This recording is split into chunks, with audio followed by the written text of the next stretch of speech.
There we go. We're working? All right, great. Well, welcome everybody. If you would please join us for the Pledge of Allegiance.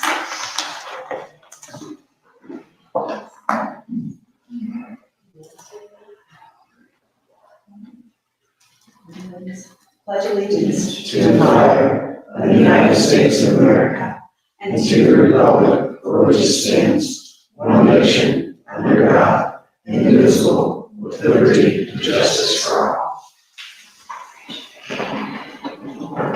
Lisa, will you please call the roll? Sure. Darcy Kaplan? Here. Angela Brown? Here. Jenny Slows? Jasper DeChristopher? Here. Kara Shields? Here. Keith Gosha? Here. Thank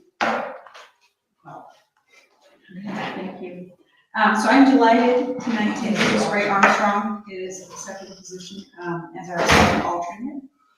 Ray has a long history Yeah, congratulations. of being very helpful at Berlin Township as well as wealth of knowledge about zoning. So thank you, pleasure here. And So I'll call your name Ray Armstrong? I'm here. Okay. wonderful. I am going to read the adopted policy since we have some folks in the audience. Adopted policy of the Berlin Township Zoning Commission is that each applicant or agenda item will be given 10 minutes or at the discretion of the chairperson to make a formal presentation. The chair will allow questions from the commission members in order to provide a timely and orderly discussion of business for consideration. Finally, audience members will be given up to 3 minutes or at the discretion of the chairperson for each speaker to respond. Chairperson may limit repetitive debate, and all comments from the audience must be addressed to the chairperson. Lisa, can you please verify that our meeting was advertised? Yes, in the April 27th, 2024 Delaware Gazette.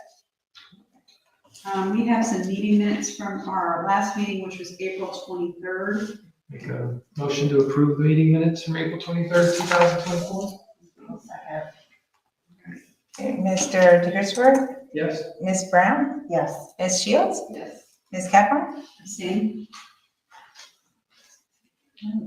So we have before us an application from MI Homes. It is BZC 18-003. MI Homes of Central Ohio, 4131 Worth Avenue, Suite 260, Columbus, Ohio, 43219. Applicant is applying for a final development plan in Berlin Farm West, which was formerly Long Hill. Phases 3 through 6, as well as 8, 10, and 12, which is plus or minus 136.11 acres on Berlin Station Road in Delaware, Ohio. So, our applicant would here please present to us. Good evening. Getting over a cold, so I apologize. My name is Andy Gottesman with MI Homes, GOTTESMAN, 4131 North Avenue, Columbus, Ohio, 43219. We're here this evening for what will be our second to last final development plan submission. That we were able to lump a number of sections into this submission just as they were all being engineered simultaneously. So I believe this is our third one that we've done thus far. Prior to the meeting, we were speaking briefly that kind of as a refresher, this was zoned in 2019 under a subdivision named Long Hill that had a number of different product types, a completely different layout. MI went through the process at the end of 2021 and subsequently got trustee approval in May of 22 for the Berlin Farm West plan that is in front of you. So as you're looking at comparison, a year or so ago when I came into the final development plan, there was some confusion because we were trying to approve something relative to Long Hill, but just to kind of clear the air that what we should be comparing to is what was approved by the trustees in May and then subsequently submitted. We've submitted a final draft of that, which is under your development tab. You can see at the top that following our 5/16 trustee meeting, we then incorporated the comments and feedback from them, and this text and then the subsequent exhibits are what were approved by the trustees. So from our perspective, it is consistent with our final development, our preliminary plan. As you get into engineering, little tweaks here and there, but substantively the number of lots, the lot sizes, all of that, the homes we're building, all completely the same, and the same with what was in our first two final development phases that we previously got approved. So our model's underway. Look forward to being open on this side of Rolson Pyatt here in the next 60 days or so. With that, I'm happy to answer any questions. Would you like to start?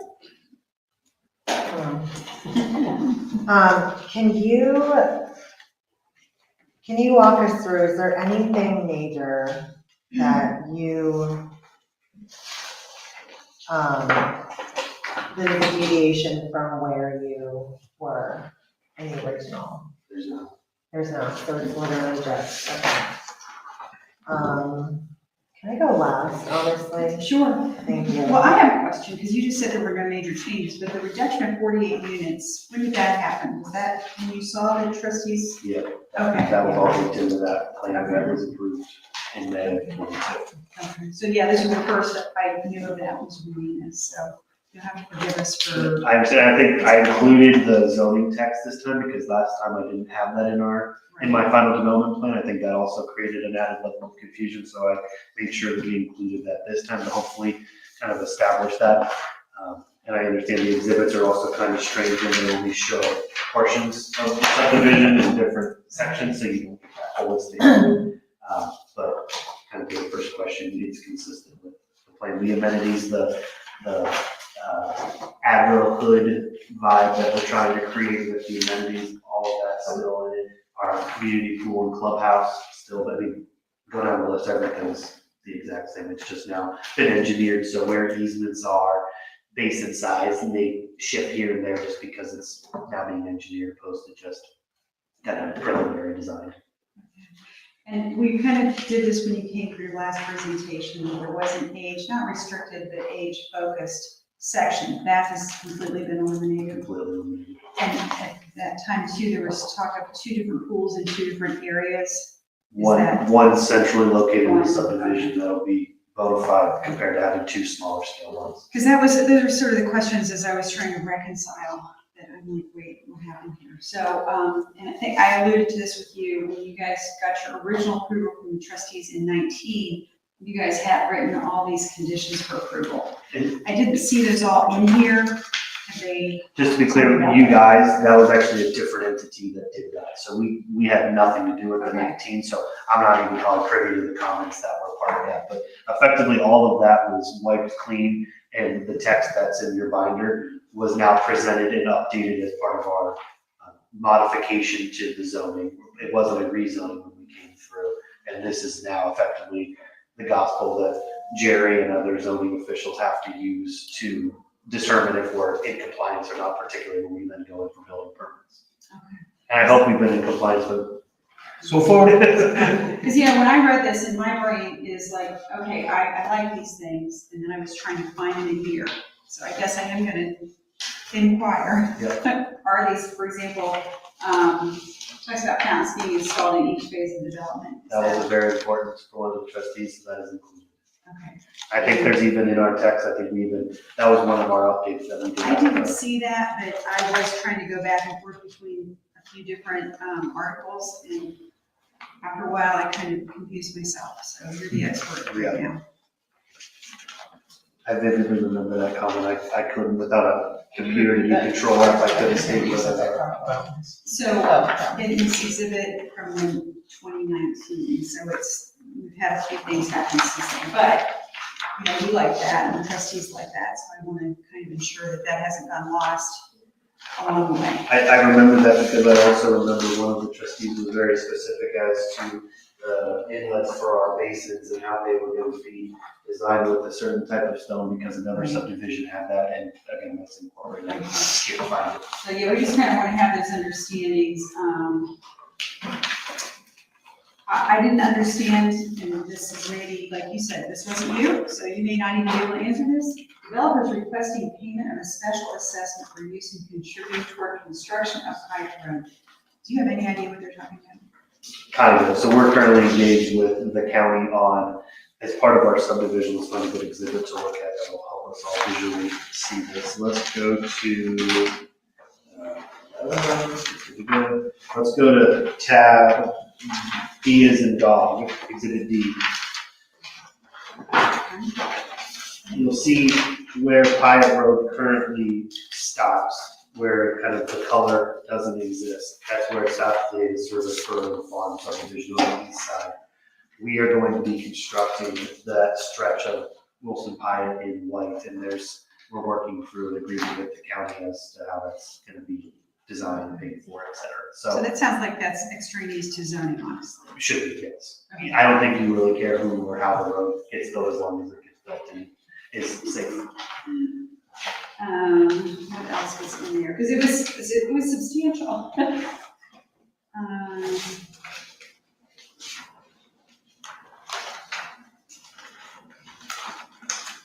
Everything else kind of was addressed. And I do understand that's ancient history, but at the same time. Happy to we'll go back next year for whatever numbers are missing, basically that northwest corner. Got a little bit more to go. Yeah. And there was a divergence that was requested that I didn't quite understand.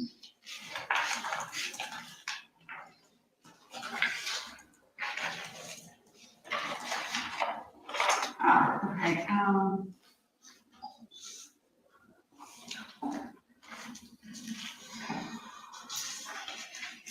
this is on, EE, page 11, exterior lighting. All exterior lighting should meet lighting requirements, and you have written that the divergence is requested to accommodate development signs. What exactly is the divergence? So is this a long hill or is this in my text? I'm sorry. This is in your text on page 11, under the tab development plan text.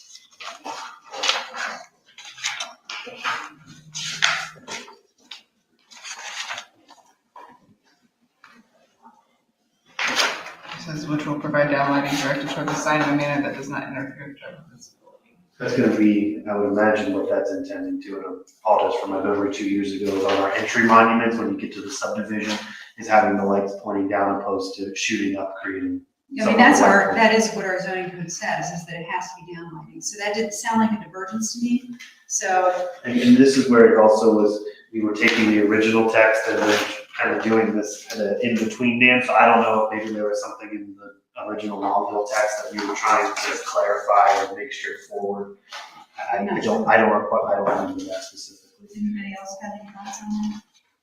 I mean, that didn't sound like a divergence to me. So when we see the D word, we're like, what are they doing? So it didn't sound to me like it actually is a divergence. And if it is, then I guess I'd like to know specifically where the variation is. And just to be candid, we don't have any entry monument, our main entry monument's gonna be down on Berlin Station Road, which isn't included in this one. Right. You're more than welcome to ask the question, but I don't have exhibits for that because that's not. Yeah, no, I just, like I said, they say, it says divergence, I'm all over it.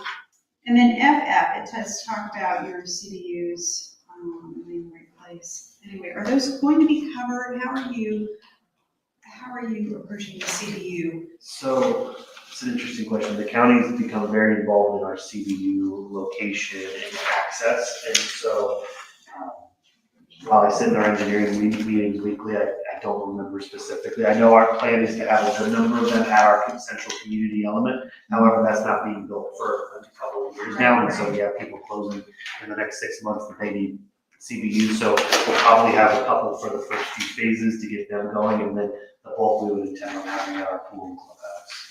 I mean, the locations are on your plan, but as I've driven around, sometimes you see the CDUs and they're just kind of out there. Sometimes they have like a little kiosk, groupie thing over it, which you're fighting groupie and trying to I had to get my mail today in the rain, and I would have liked. I don't recall specifically what we committed to. Yeah, just for the final plan, I'd love to know specifics. Those are really all of my questions. Thank you for entertaining, because I know this has been a confusing process. And I'm sorry, we usually say that, Sorry, I didn't know what CBU was gonna ask. oh, okay. Do you feel like going, Jessica? Sure, I can go. I just had a couple of things. Reading through your text, I didn't necessarily have an issue with the text itself in the development plan. What I did notice is you had a reference to an open space plan, I-2, but there is no I-2. So that's again where, for the benefit of this meeting, I included the development text. We had a very full binder that then had all correct references that effectively is the preliminary plan with appropriate references. the thing is that we don't know anything about this. We are all new to the board. And so when this has a traffic impact study from 2019, that we're 5 years later from that, and it says Long Hill. Like, I can't approve something that is from 5 years ago. And I don't know anything about it. Yeah, that I guess would be a question for the chair as to process on getting new members up to speed. I honestly don't know the appropriate way to handle new members getting to be able to compare.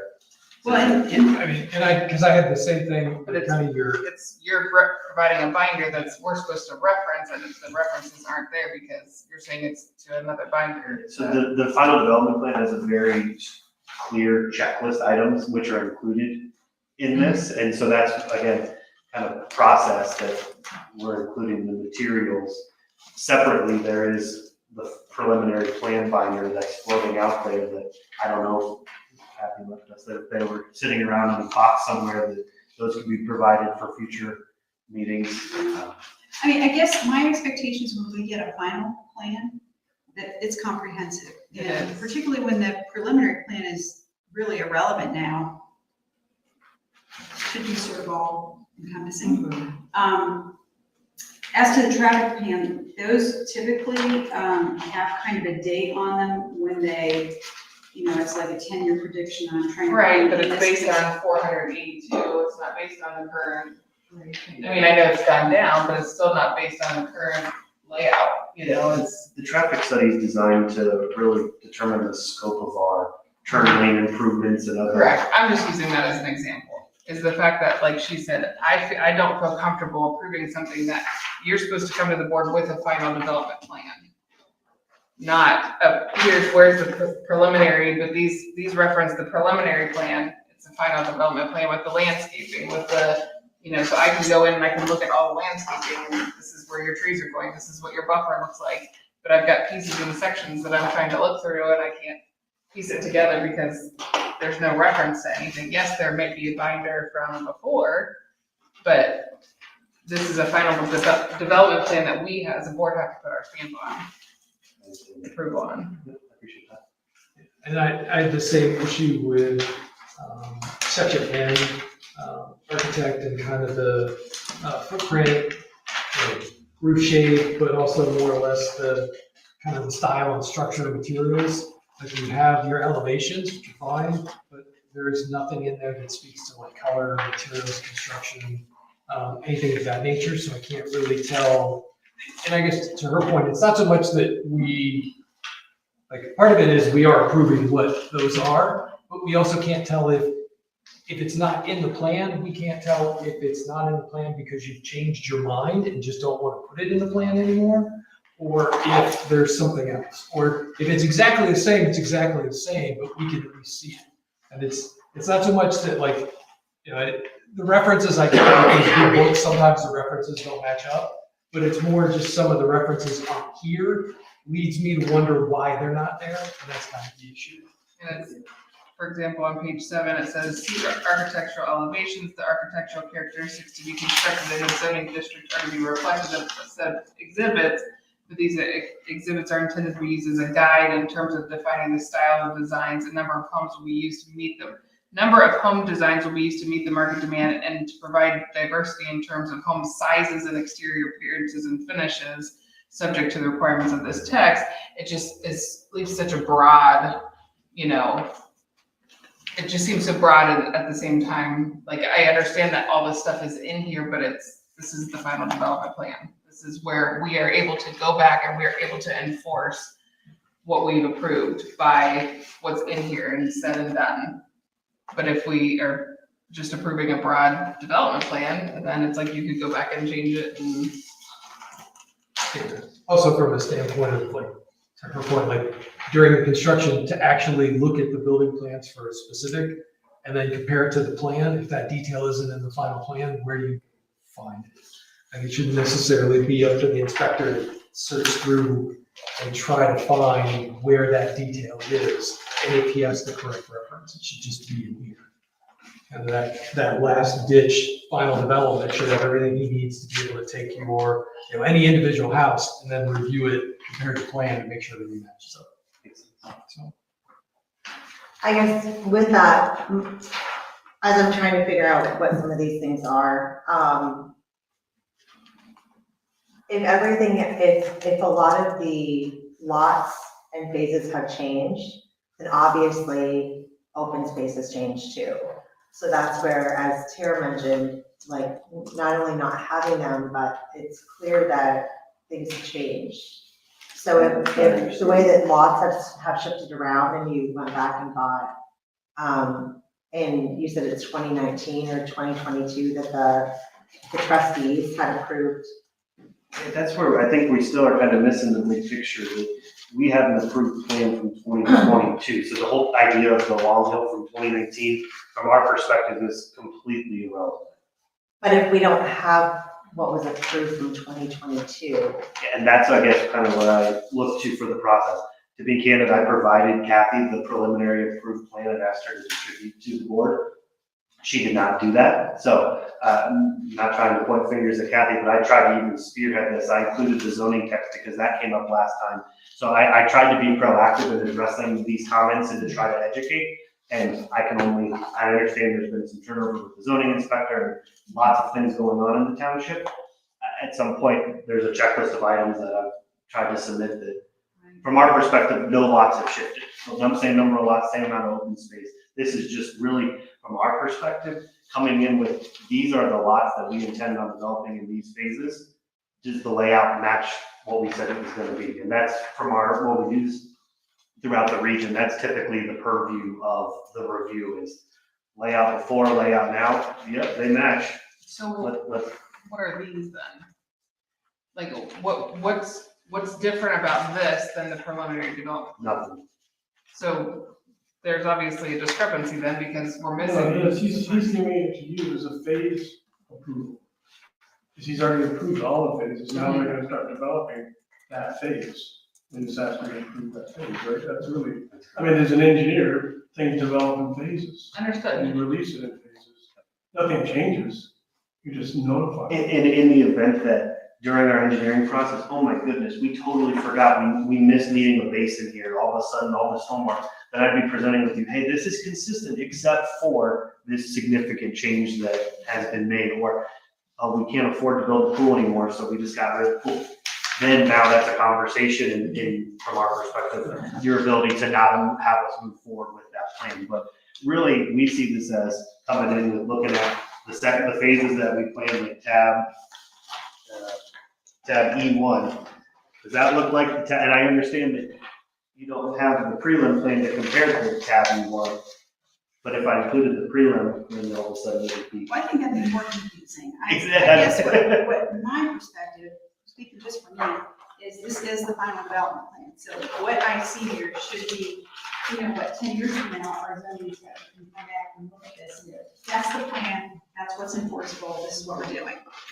And if the roads, and if there's not a pond where they said there's a pond, then they have this final for these specific phases to be able to go off again. They can't look back at the prelim plan because those were just. Yeah, and I know there's a lot of water under the bridge, but the preliminary plan should be irrelevant. But there are references to it. Yep. And I think that's where we're struggling. And that's why I did that only to the benefit of the board, because last time there wasn't any zoning text, and so then you were pulling from Long Hill, and that even derailed us even further. So Sure. I guess I could have clarified the references not valid, and again, we can talk offline on how for our final development plan, how we can best reconcile and make sure that what I submit. I get both comments, I do. Yes, for sure. But it has to be enforceable because it is the final, and you know that, and I know that, we know that, but that's all about it. Exactly. It's this. Yep. Any more thoughts?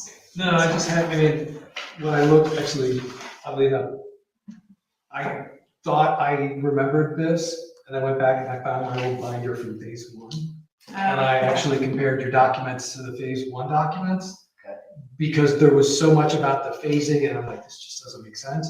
And then I looked, I'm like, oh, it was the same as phase one, just now the next phases. So that kind of rests assured that this Long Hill stuff was not what I needed. And then at that point, really the only comments I had were just that kind of that material and a couple of the reference around architectural and open space just weren't in the binder, so I couldn't really, It's not, I couldn't compare them to anything. I can note that is the open spaces, on that, like, I can make sure on our next submission that open space included in that. I mean, your percentages are great, the amenities look good, but we're also looking to make sure everything's consistent. Absolutely. The path commitments, all of it, no, we're on the same page. And we're not trying to skirt anything and hide anything, you know where to find us. So. Just trying to dot the i's. Yeah, exactly. Okay. Any thoughts? I can go back, okay, so one other thing I wanted to say is, what I'm not clear, maybe this is where we're talking about the cluster mailboxes, but in some of these, you have what appears like it's a cluster mailboxes down right along Berlin Station Road, in between the I'll give you a houses. sheet reference, I'm sorry. So, like when you look at, C, and it's C1, exhibit C1 versus exhibit B1, like those are on some of them, and then they're not on others, and some of them have a retention pond in there, but not all of them. And then there's what looks like a roadway, but no retention pond. So that comes really back to what we're legally defining as phases associated with plat. So like on C1, that phase 2 doesn't show anything else because that is literally showing the boundaries of what will be platted as Berlin Farm West phase 2. So effectively, anything outside of that is not part of phase 2. Okay, so even though it's on some, it doesn't have to be on all of them. That just feels like it's inconsistent, I guess. Because what should be there then? So like on, So like if it's already in phase 1, why isn't it on all the documents? because that's not in the purview of what we're approving this evening. This evening is just on phases 3 through 6, 8, 10, and 12. I understand, but if it's, phase 1 is there already, yes? Then I'm just wondering why the documents aren't consistent with my point. Like why there's like on this one, why it's not. Why there's some retention ponds and some where it actually has cluster mailbox, and then other ones, it's not there. None of it's there. You need another exhibit reference. So like in exhibit 2, the retention pond and everything is there, E2. Then like I said, you go back to E1, and there's a retention pond on there. But then D1 has, I guess it's the cluster mailboxes, but no retention pond. I'm not trying to be nitpicky, I'm just wondering why some has detail on it that. So like on D1, is D1 colored? D1 is colored. Where, you mentioned mailbox, where are you seeing mailboxes? Along Berlin Station Road. Is that what those are supposed to be? No, that's, sorry, okay, that's our community gardens. Those are the gardens, okay. Those are the I'm like, I'm individual, so confused, if this is already done, why is this on here with some but not?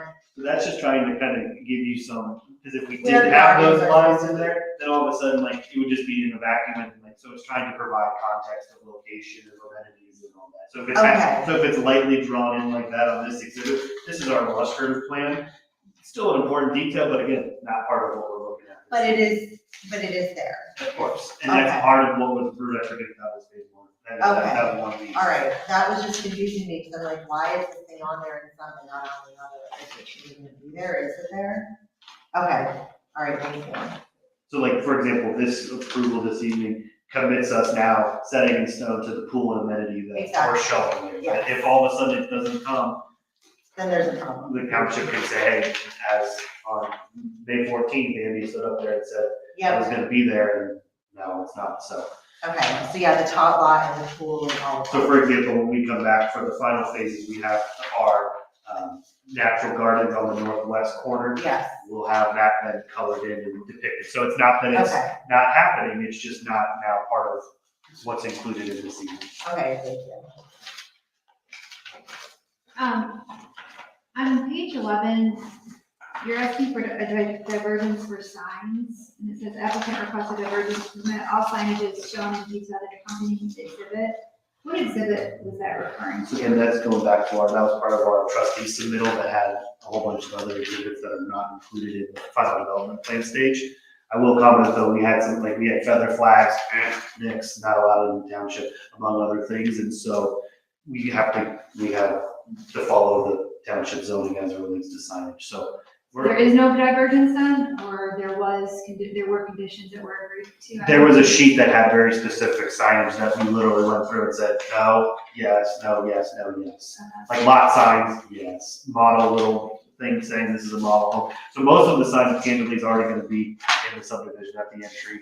We have our model home. So again, in these specific sections, short of, actually, I already wrote any signage. Yeah, then we may have a sign on Wilson Hyatt entry, but outside of that, there's no other. I guess it's just confusing because you're asking for a divergence, but then we can't see in writing like what the divergence. So I'm not asking for a divergence this evening. That's already been approved. That's not even up for That's in conversation. different phase, honestly, which then maybe it shouldn't be here, but, you know. Yeah, I mean, I- just because I'm seeing it here, that's why I'm like, well, if this is part of this specific text, I wouldn't feel comfortable if we are agreeing, but if it's not even in this section, then.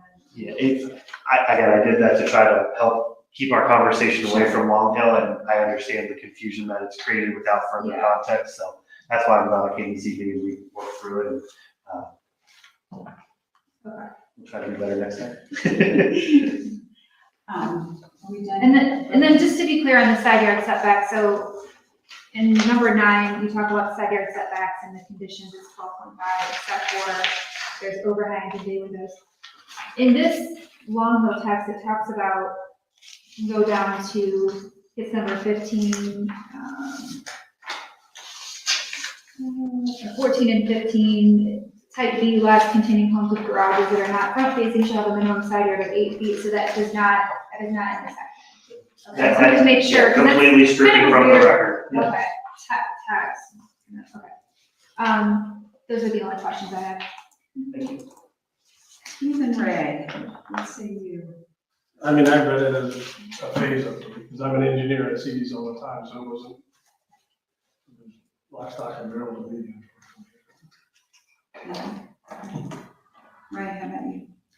I would only muddy the water tonight. I haven't had privy to this beforehand, but I was involved in the original. You're one of the few. I'm one of the few, yes, I was involved in. It's coming full circle. And it was a mess the first time, I remember it well. yes. So I'll pass. Okay. Jerry, how about you? The only thing that I tried to find throughout the whole document, at one point, there was a whole section that was all gonna be sideload. I'm getting confused at how that relates to this, and making sure that that is still in So place. on, I'll just, let me have a white here. So effectively, anything east, if you were to draw an imaginary line through the clubhouse, anything east exclusively side loaded. On the west side, exclusively front load. So that was really, as we worked with the trustees, as we were really driving to a third of the lots being side loaded, that was kind of the compromise of, all right, let's create really 2 distinct living environments with side load and not side load. Is that in writing anywhere?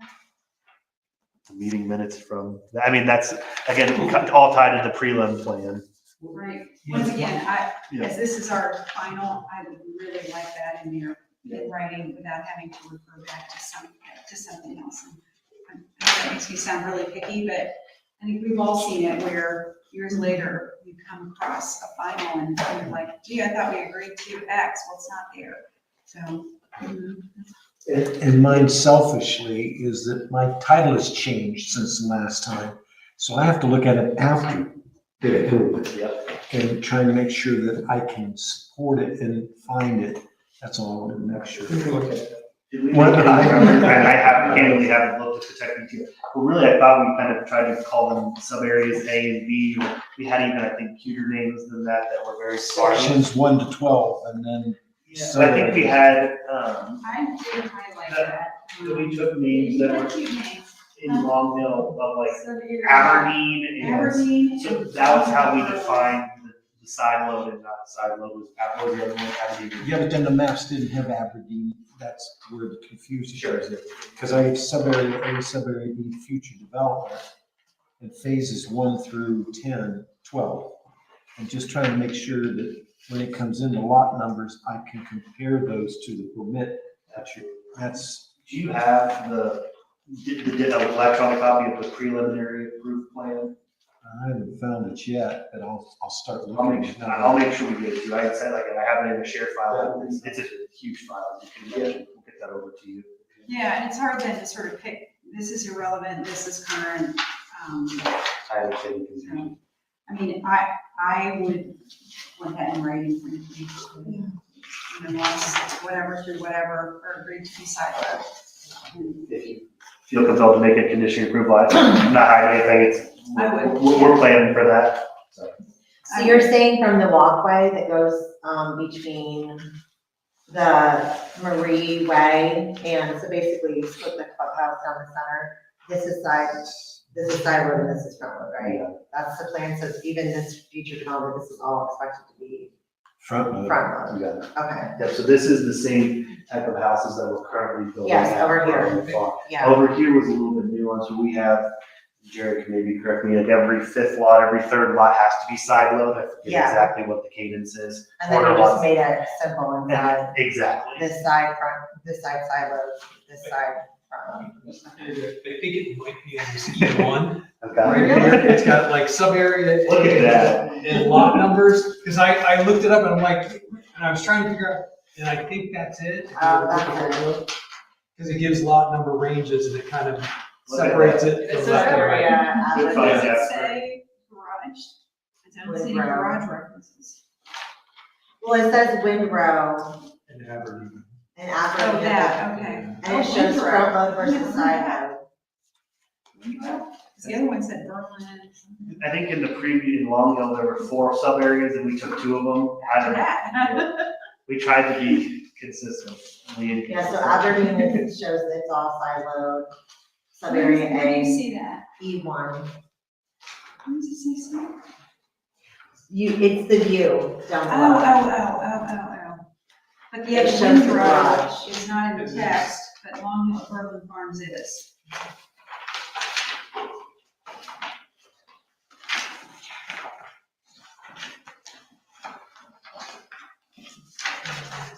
Yeah, it says on page 1, sub-area B will be known as Long Hill Berlin Farms, but on exhibit E1, it says sub-area B is Windrow. That may have been a comment that didn't get picked up in our back and forth. But yeah, so that's a good find on E1. E1 clearly is trying to now call sub areas A and B that show our side numbers, not side. Yeah, we don't much care what it's called, but They did at the time. I believe that. We just want it to match. Yeah. So, okay, I appreciate that. It sounds like that's. Okay. I have one more question. As far as, I see like some perimeter landscaping,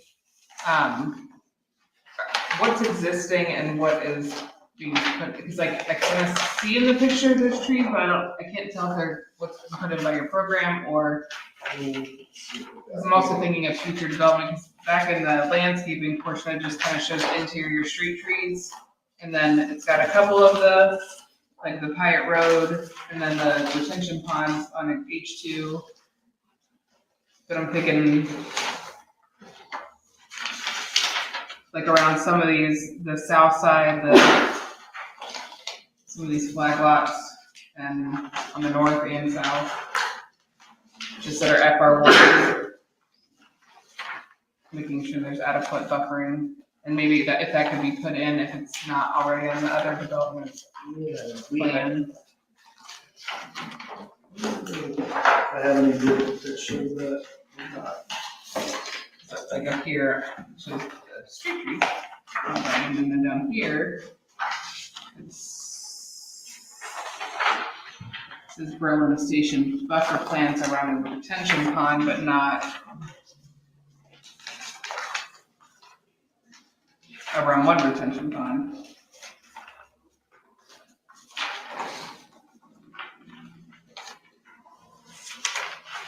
And on D1, and I can see trees, but I don't know if that's there or if that was, like, these seem to look like they're existing, these seem to look like they were put in, and I know that was a big. I don't have the answer to that, unfortunately.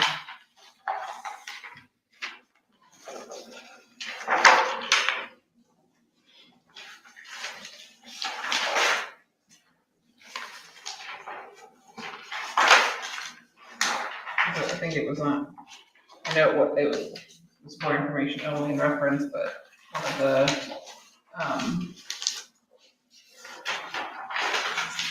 on this page 9 of 12, he says, he moved out here to get away from everybody and to have privacy, simply stating there's a power line is excuse for not providing additional buffering is not acceptable. I know that's on the other phase, but I'm just thinking about the other homes that are flag lots that are the same zoning. I don't have the answer to that. Do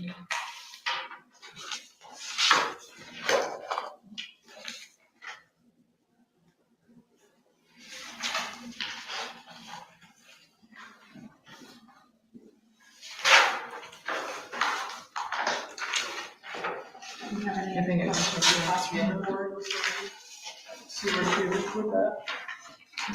Tying into sewer with that. That's what they were referencing. Yeah, I see. So, you guys have asked, so we will open it up at this time to public comment. So anyone who would like to say anything, please just raise your hand. We'll call on you, then we need your name and your address, please. All right, go ahead, please. My name is Andy Clark. I'm at 1176 Dale Ford Road. I actually have two things. One is a question, and my recollection might be poor, but in the northeast corner, back in phase 12, there's a reserve K. I thought that was labeled as a pond before, maybe that's what reserve K means, maybe I don't know the nomenclature. I thought that corner was an actual pond in the past. So I don't know if that was a change from the preliminary. It looks like there's reserve K as green space and they're calling it a pond. There is a pond there as well. I just remember an old document, I Yeah. thought I saw a pond in the corner, and I didn't see that in what I got from the mailing. I just wanted to confirm that. The other thing is, I wanted to bring about an issue that we brought up, I guess it was back in May 22, the last time we had this conversation in here. All of the property owners on the north side there, including that 4-acre lot that kind of dips into the corner there, we had some concerns before about drainage issues. Credit to MI, we had drainage issues here this spring. They were out there the next morning, digging a trench, but it's a temporary trench. And right now, the field is about 4 feet higher than my little corner plot that's there, that 4 acres. And I had, of those 4 acres, we had 2 acres worth of pond for a while, and it's never flooded that bad. So I want to know what's going on with the engineering plan. I know we talked about some engineering and that's coming in the phases, but I just want to make sure that's being addressed because all 5 of the properties back there had flooding issues this spring, worse than we've had before. And I don't have an answer for that. And typically, when development changes sort of the landscape, it's not permissible to have drainage issues exacerbated.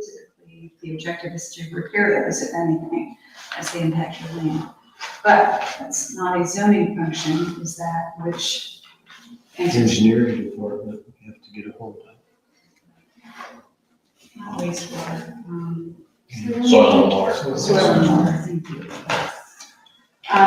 So that's a function of soil and water. However, I would say, I would hope that MI would converse with those neighbors to address if that's problematic. They've been communicating with us and they've been good, so I'm not really trying to shame them. I just want to No, I make sure get that it's going to be addressed. Yeah, when you're a property owner and something happens and it changes things, that's definitely subject to. Can I say something to address that? Go ahead. I'm Gene Cottrell. I've lived there my whole life. Where your houses are, that was always a swamp. I mean, it always was. 10 years ago, maybe 15, the township and the county tried to address that. The landowners at that point wouldn't pay for it. And Roger Glenn did a lot of remediation work for the township, very low cost. try to help you on that.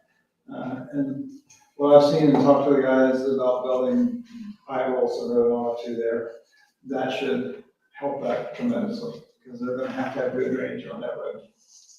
And it probably, it's probably gonna be a problem for a couple of years until that gets done.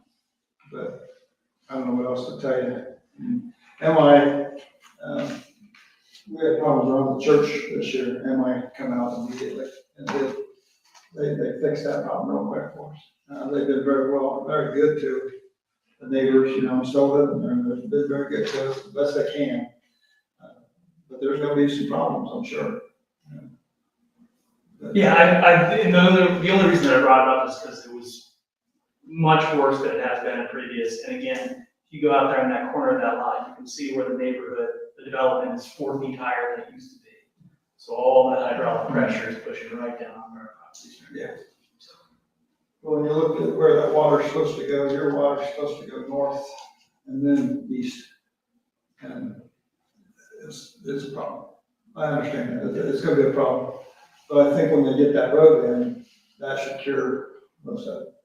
Because they'll have to build, there's gonna have to be good drainage on that road. They're gonna build a road without good drainage. And that probably will help all those houses. When I was a kid, the people that owned that asked my dad to buy that farm.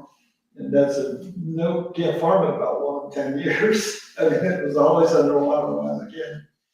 Because there just wasn't anywhere for the place to water to go. And it didn't get any better after guys built houses and elevated the driveways. They actually petitioned the county to fix that until they found out how much it was gonna cost. The cost was somewhere over $2.5 million for 11 of us to pay for it over 20 years. And everybody went, Guys' mouths fell open and everybody looked back off and said that we were gonna do this. Thank you. Other comments? I know you had one earlier, I'm sorry, I shut you down. I apologize, Ashley Park, 1176 Dale Road. What's the CBU stand for? Cluster units. Yeah, cluster. Okay. Basically, it's I don't know what the, something B units. Cluster, units. Box yeah, units, yes. Basically, the post office doesn't let us do individual window boxes anymore for efficiency, so it's probably 7 or 8 years that they require you to cluster them for basically saving on gas. If they drive at one spot, everyone gets their mail in that location, and the post office tries to opposed to driving to every single house. So it's not our decision, frankly, like the look of it, but we have a choice available over there. And the federal marshal wanted to do that as well due to postage theft and identity theft.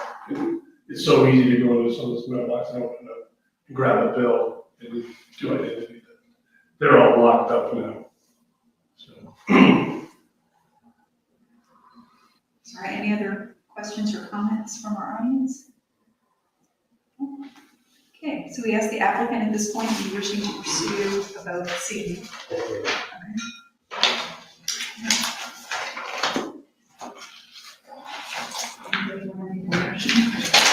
Well, I think first we let's write down the verbiage.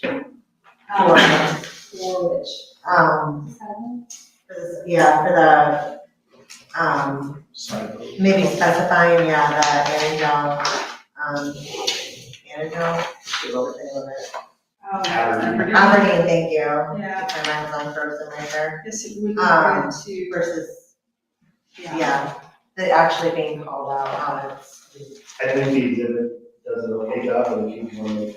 Maybe just notating The that. side load's only a picture though. It doesn't say anything verbally, it's just a picture of the Yeah, side load. And to assume that that means that all of them are side load, I think it would just be easier to enforce if we had it in writing. It says sub-area A lots T180 through T293, and then it says sub-area A is Aberdeen with the side load. Where does it say side load? I just thought. The picture. Right, the picture, but I mean, it's just verbal, like the kind of word Yeah. instead of just a picture. The first final development plan included those parcels that were to be the side load garages. And it did signify that back then, but now it doesn't. That's because it's being consistent and following was that whole intersection was side load. I mean, and it looks like it in all the pictures, but I didn't see it in writing. That's why it feels like it should be in writing. Maybe that's kind of the key, is just making sure that in writing it says that these sections were designated as such. Yeah, because we would actually call it out that phase 8, 10, 6, 4, and 12 would all be side load. And phases 1, 2, 3A, 3B, and 5 would be Front load. front load.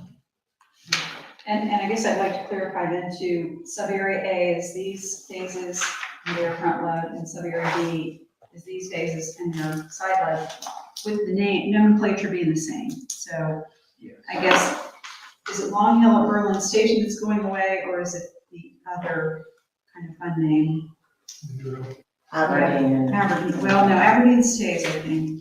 It's other one. Windrow. It wasn't, the sub-area B had a different name than it is in the text. So if I may, Yes. in the text, item V is in Victor, speaks to this. Is it? All lots in sub-area A will include side loaded garage, which is 165 lots. Side loaded garage shall be permitted but not required in sub-area B.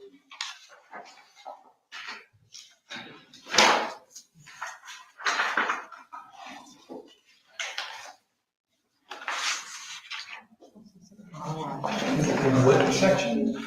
In our text, Which What page? page 10, top of page 10, item V is in Victor. Oh, V.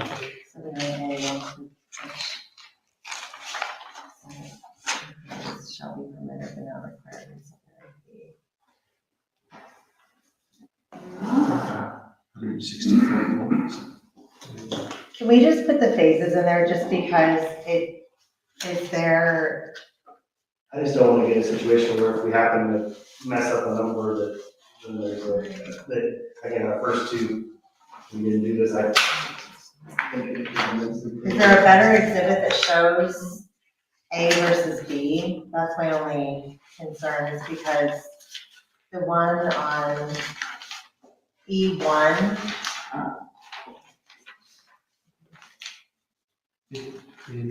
Yeah, it's a little tough to tell the two, but it does, I don't mind E1 because it actually has the lot numbers. You can get, it's almost like you don't worry about the specifics of what A is because you don't even visit the lot numbers. but where else is it calling out the lot numbers? Like, I think it's just on E1.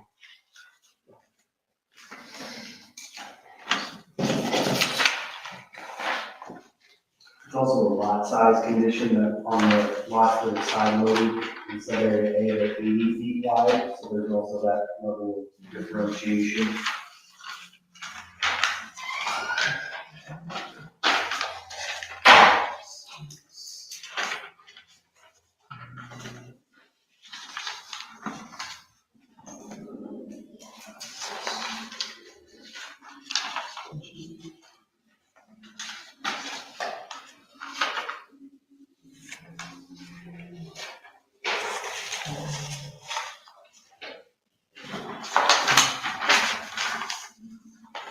And thank you for pointing out section B, because I kind of, I don't know, just slid right over that.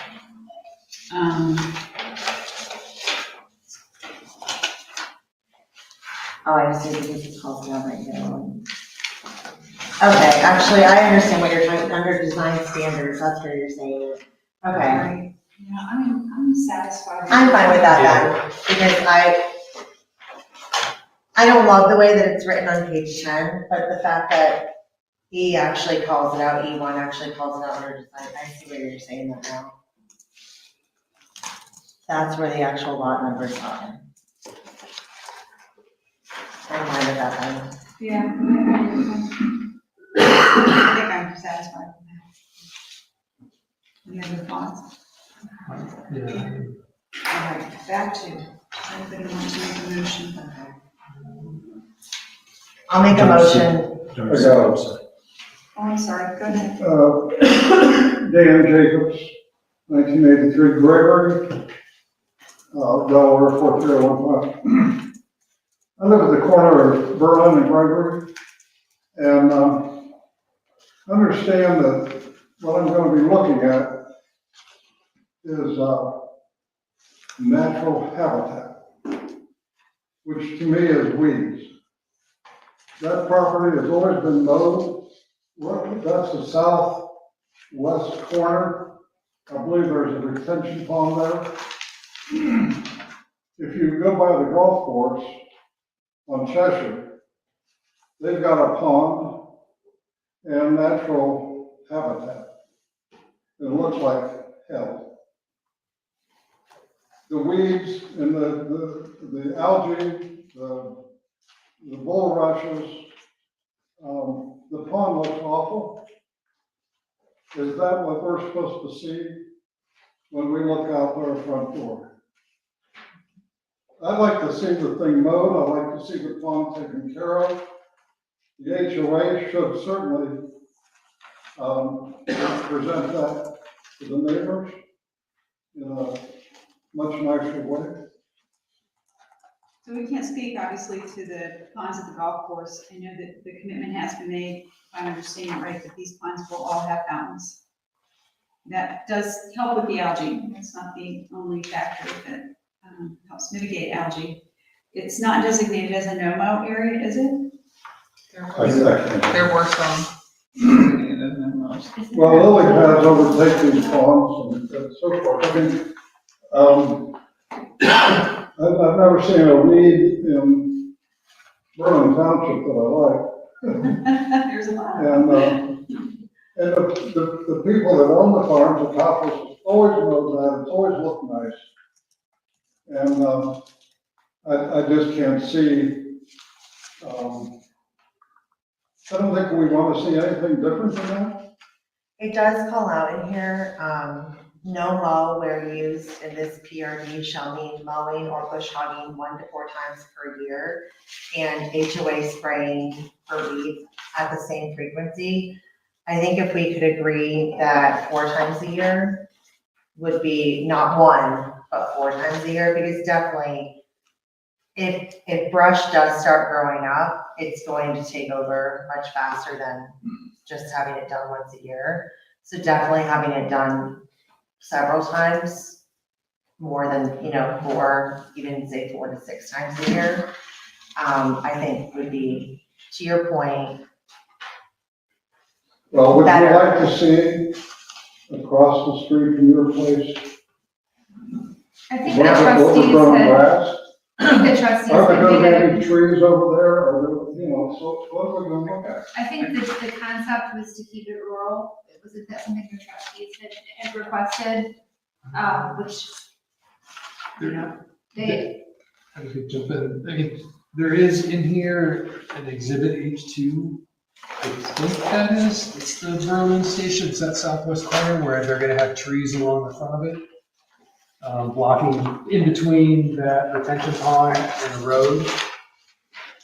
Now, the no-mow area, I haven't found anything yet that speaks to that, but that does appear to be that it won't just be grass, it'll actually have trees along the Berlin station to kind of block. If I may, Ms. Kaplan, we're just as interested in having, if not more interested, so our commitment is to.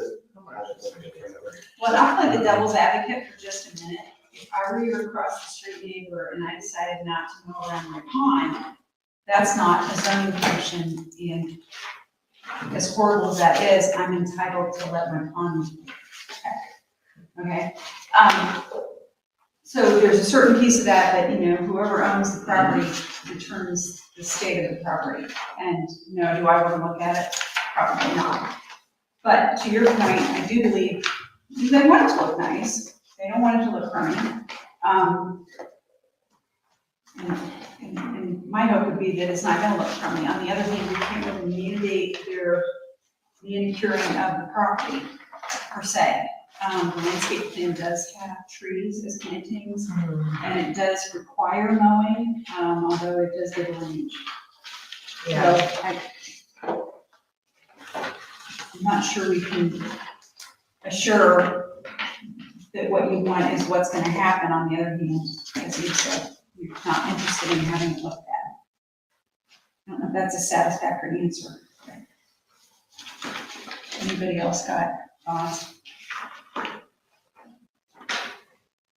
Is this a time that you would say 4 times a year, just to, because once a year I can see that weeks before.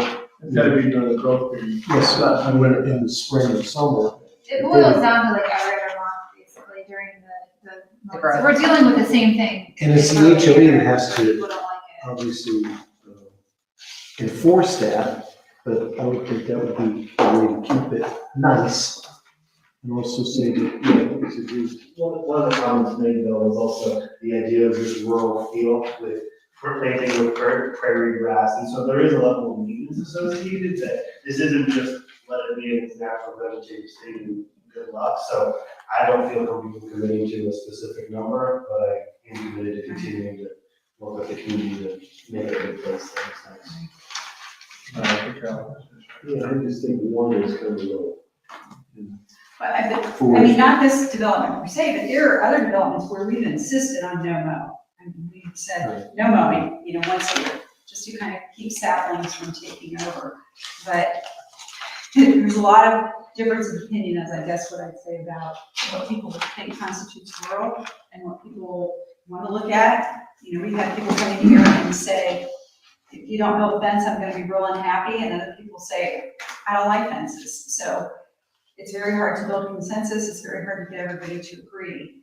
I feel like the language that's in there gives you a little reassurance, but I'm not sure it's going to be manicured to the level of detail that you want. Well, Berlin Township lost its rural flavor 10 years ago. Well, we hear you. We're trying to do the best we can to Just what it is. hold it from being, downtown Columbus, honestly. This isn't gonna fix it. Right.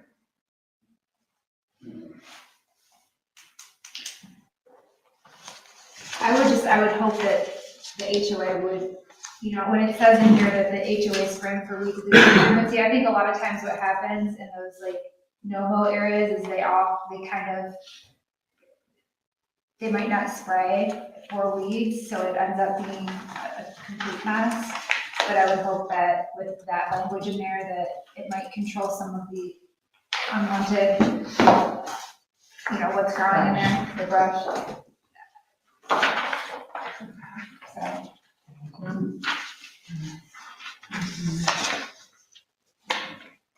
We all want it to look nice, but how we make it look nice, we all probably have a little bit of difference of opinion. Other thoughts? No? Okay, Angela, we're gonna make a motion. Yeah, I guess with that, I can tell you that what I've seen from HOAs, the majority of HOAs at least in the township, is that they are making real efforts to keep things looking nice. And we even have a couple that are supposed to have no-mow areas, but yet they're mowing them. So, which is fine, which is okay as long as the people around them feel that it's okay that the no-mow areas actually are being mowed like literally every week.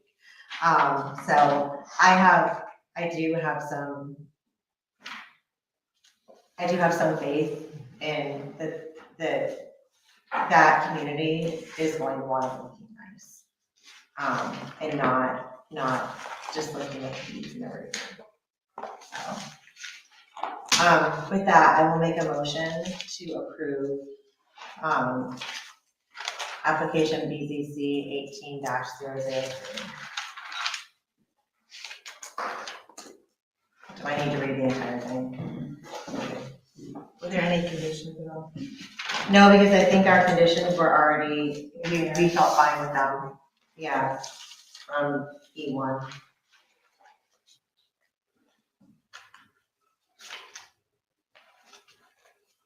Okay, so that's the complete motion. We get it? Yes. We don't have to have the rest. Okay.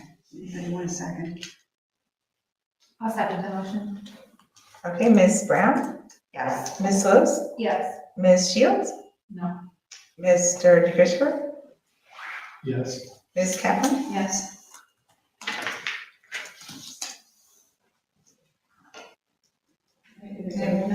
carries. So we approve this application. Okay. All right. So, last meeting, I don't believe we got to the landscaping discussion. No? But we did. Okay.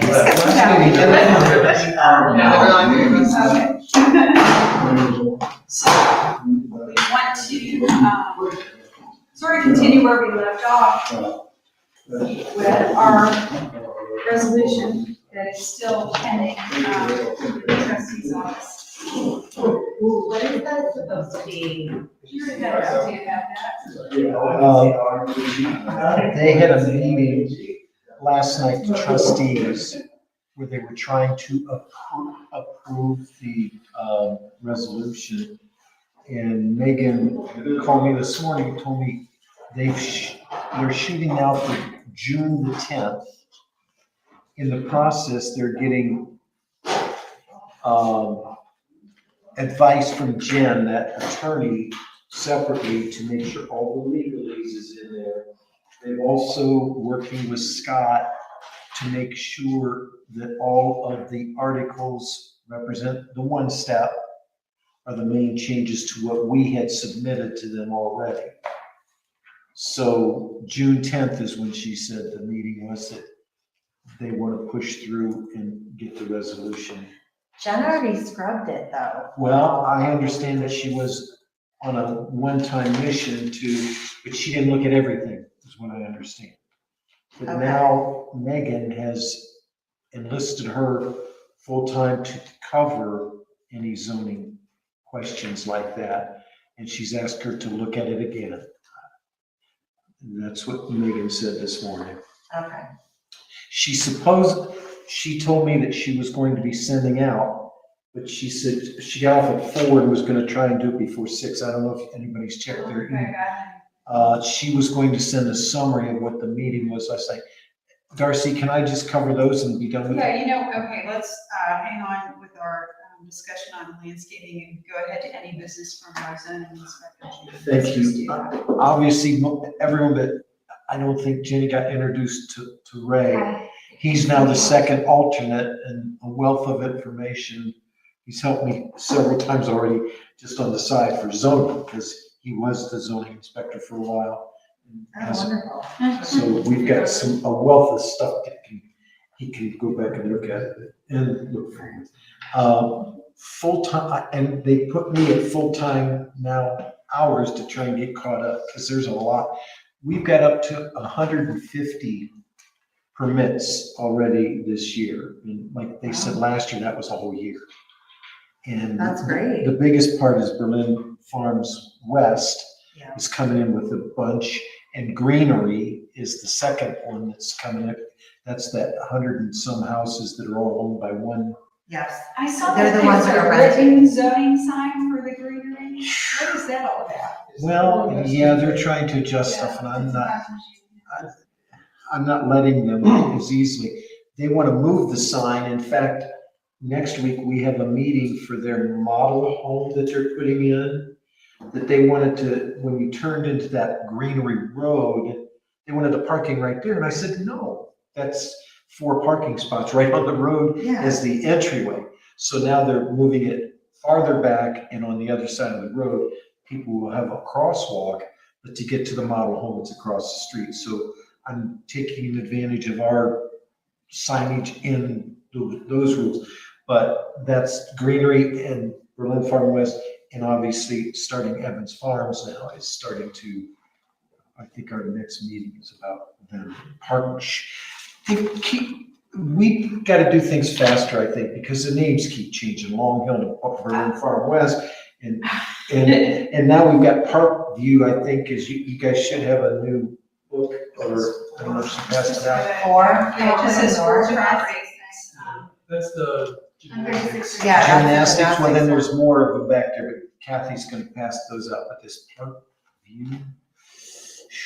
But it was the one. Well, it's the one that's Rockford. It's the Evans Farms 300. You guys already talked about Rockford, but now they've changed. That was the developer. They didn't want to name the development. after that, so it's now something, it's Hollenbeck and At least it's not Berlin. Berlin something, right? It's Berlin Park. And We're famous. And the trustees, I tried to watch their meeting last night, but most of it was executive session because it's all personnel issues.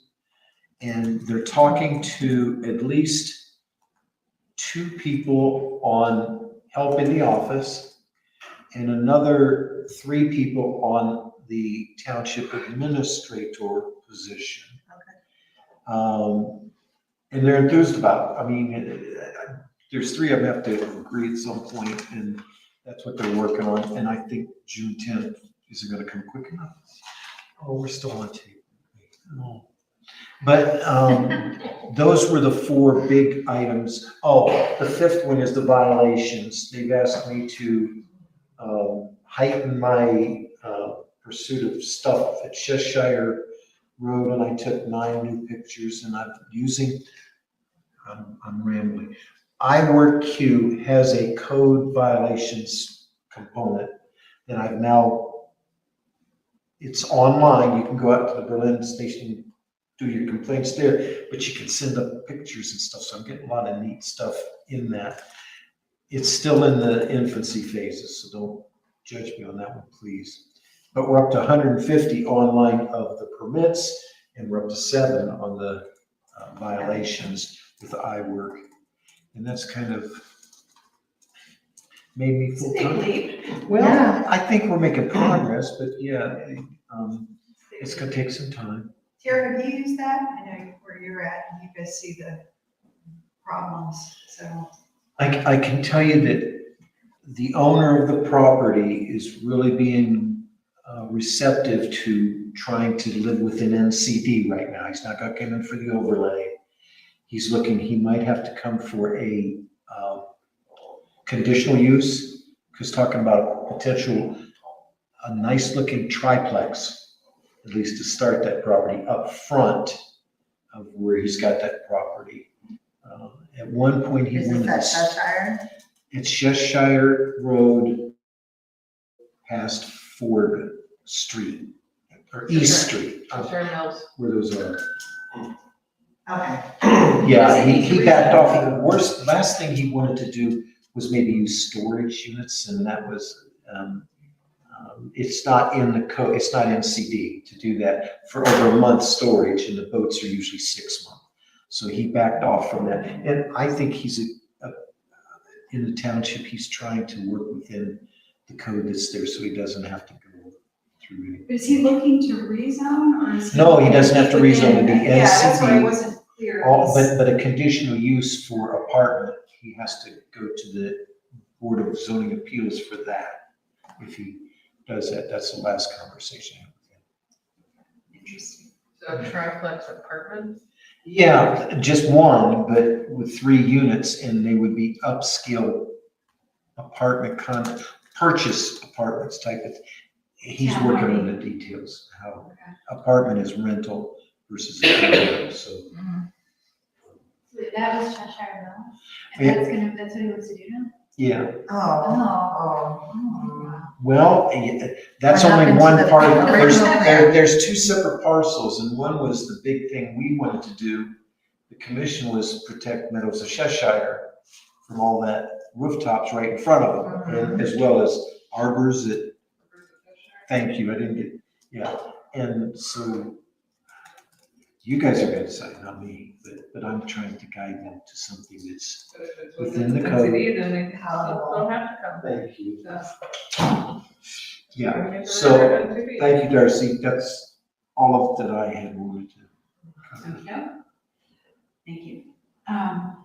So back to Article 26. So, trustees have not yet voted on a new resolution, but I guess I think we should base our conversation off a new resolution and see what things we And I did, might need tweaking. I did tweak some within that Oh, okay, already? already. Okay. But there was some discussion that I had, kind of with Jerry and just getting, feedback on what we could maybe shift around within the resolution as far as like open space, putting that within landscaping, parks and trails.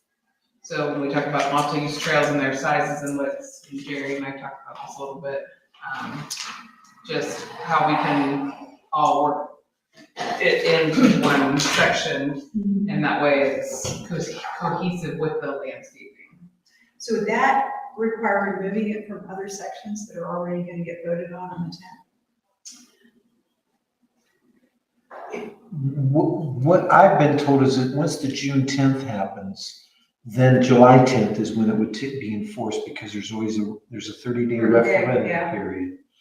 And then starting July 10th, it's up to the commission to rewrite section at a time and look at it. Now, I think that Tara did a great job of reinventing the wheel, so to speak, of having it done a different way, like elementary, and having a table in there. And I'd like to see that first, that we would work on to upgrade. The current landscape didn't have a lot of changes in it.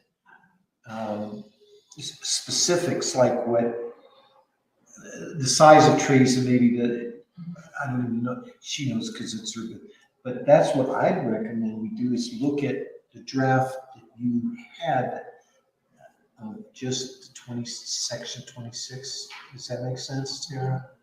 So, well, and two, briefly talked to the attorney that's working on the Jen, about some of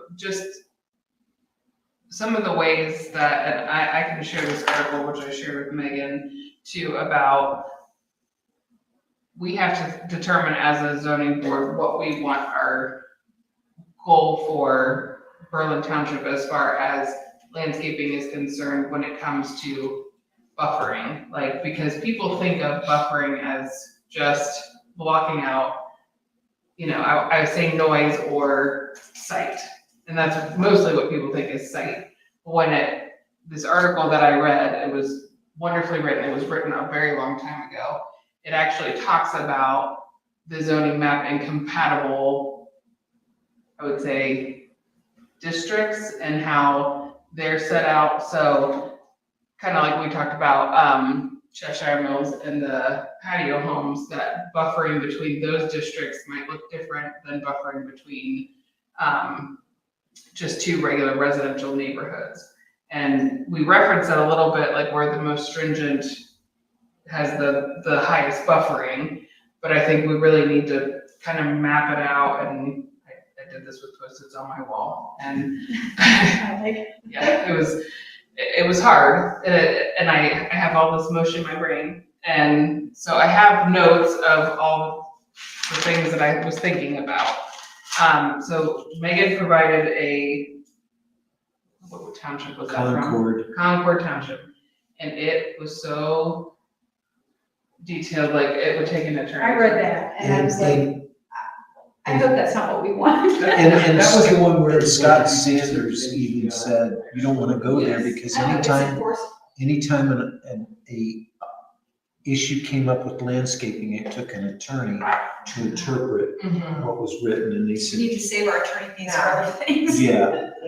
So I like Tara saying, keeping it simple, a table, and you go down that list and it's easy to see if they're conforming or not. I mean, And so, but the three things that I got from that were like the right of way, adjacent sites, and your line of sight, to the property.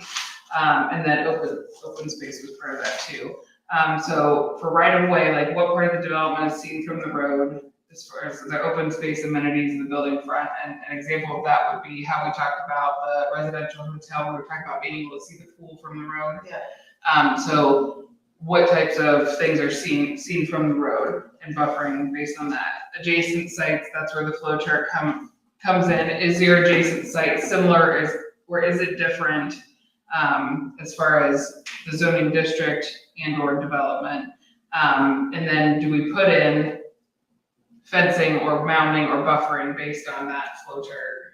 And do we want to base it on all sides, or do we do it, per whatever the most stringent side of the property is. So say you've got, you're a residential R2, or what is it, R1.85, and then you've got an industrial, and then you've got another R2 or 1.85 and a mixed use of some sort. So you would put on, you're buffering on all sides of that property, the developer would be required to put the most stringent of whatever is surrounding it. So this is, I'm asking for feedback, you know, on how to write this basically. So you've got it in your head, I think I had it in my head, and now I'm not so sure. So you're saying most stringent, all four sides, not necessarily just the one that would be the biggest transition? It could be. I'm just thinking what would make it a little bit easy on us and enforceable as we're going through. Is just saying that we're looking at the property as a whole. If industrial is, you know, what we need to screen the most, just the developer would be required. I'm asking, or do we want to do it per side? You know? I see what you're saying. So if I'm in a corner lot and I've got industrial behind me, but on my other side, perhaps I have FR1. That you would require the side that has the industrial to have some pretty stringent buffering. And that makes sense to me. I don't know why you would require it on all four sides. If what your intention is to screen that, you know, line of sight or visible construction or whatever it is. But then also keeping in mind whatever the developer is that's developing the property for the person that they're adjacent to. So if I'm like this person has FR1 flag lots, you know, they have to also require screening on their side for that person too. Gotcha. And along the way was that we had requirement for fencing if it was agricultural. I'm assuming that stays. I think that is up to our discretion. Gotcha. Because we did talk about fencing and we've said, you know, what type of fencing, you know, and we said chain link fence, you know, versus. A recent one came in, you know, with that new nursery that we're having on Curve Road, where they put in an electric type fence to keep the deer out because of the vegetation, that the deer were coming in and eating the plants, and that's their livelihood. So Didn't see that coming. I did, you know, but I think the big part that's missing in landscaping for me is now I'm hearing a lot of the developers who are doing more industrial and other uses that it isn't all residential anymore, and I don't think we really address that much in the document today. And so it also boils down to not only when we talk about buffering, we're talking about trees and mounding and things like that, but it's also space and setbacks are huge. So let me pull up my. Well, right now, setback, there is nothing in the code that I know of that you can't put trees right on your lot line anywhere. I mean. I'm saying as far as a true buffer doesn't necessarily mean trees. Okay. Buffering noise can be distance. Okay. You know, so looking at that, Because that was part of our bio, is, you know, we got a lot of feedback from the builders that they thought those setbacks, 250 feet, they were excessive. We didn't think so, but. Right. So it says, that's what she kind of means. the buffer concept in zoning has taken two different forms, which seems to be unrelated to each other. One, which for convenience we shall call the use buffer, grows out of the traditional framework of zoning described above, which is trees and everything. Landscape buffer, on the other hand, essentially a design device, sorry, flip it around. So they were talking about the zone earlier in the text, they were talking about the zoning maps and being compatible. But, so that's a use buffer. But then the landscape buffer, on the other hand, is essentially a design device. Both, however, attempts to defend the most fragile and vulnerable part of a zoning plan, the zone borders. Both have been seized upon to make rezoning more palatable. But even if scientific precision is lacking, it should still be possible to demonstrate a causal relation between zoning requirement and what is supposed to be achieved. For example, if side yard requirements are intended to permit access to light and air by neighboring buildings, then the yard requirement should in fact do so. And this causal effect should be capable of demonstration. It does not mean that every zoning provision must first be tested or elaborate proof must be drawn up to show the efficacy of every zoning plan. But if the ordinance is brought to the court, theoretically at least, the connection between the provision being questioned and the particular ends it is designed to achieve should be demonstratable by reference to objective standards of one kind or another. So it's like,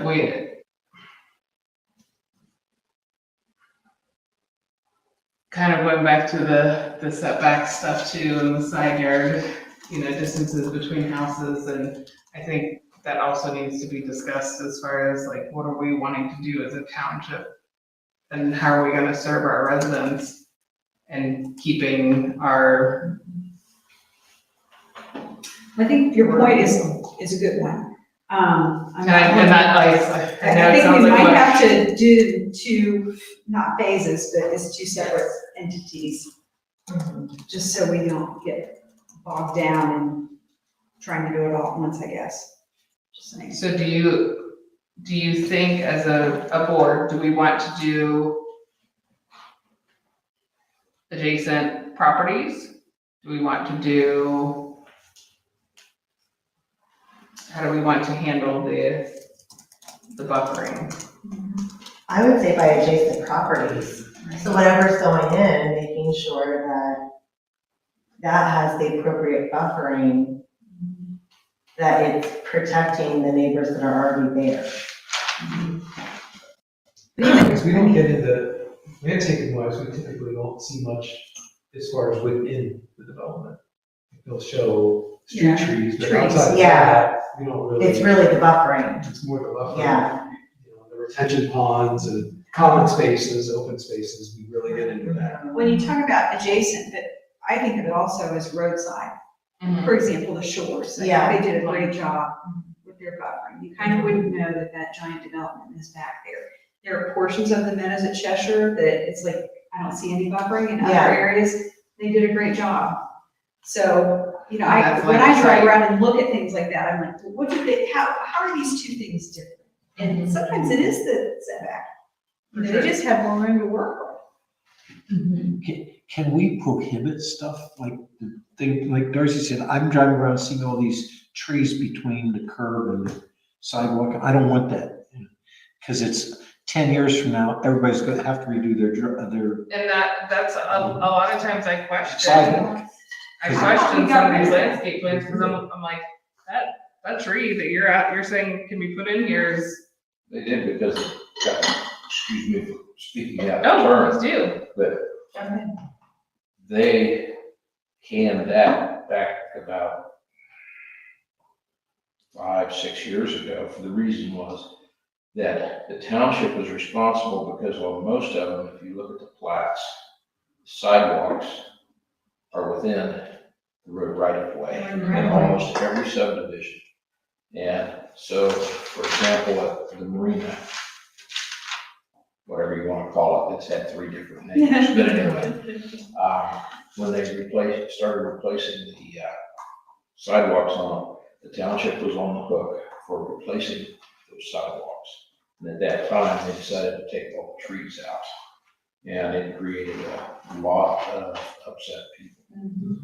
But the problem was they were damaging school buses, road equipment, snow plows, all the sidewalks, and the township had to foot the bill for all the sidewalk repairs. And I think So that's after that perfect. point, That's what I have added, in my notes, I have added in township tree/landscaping responsibilities and our rights as a township, at that they point, moved they're not, trees we're not out right supposed away. to allow street trees. You can put them in your yard, and it's your problem.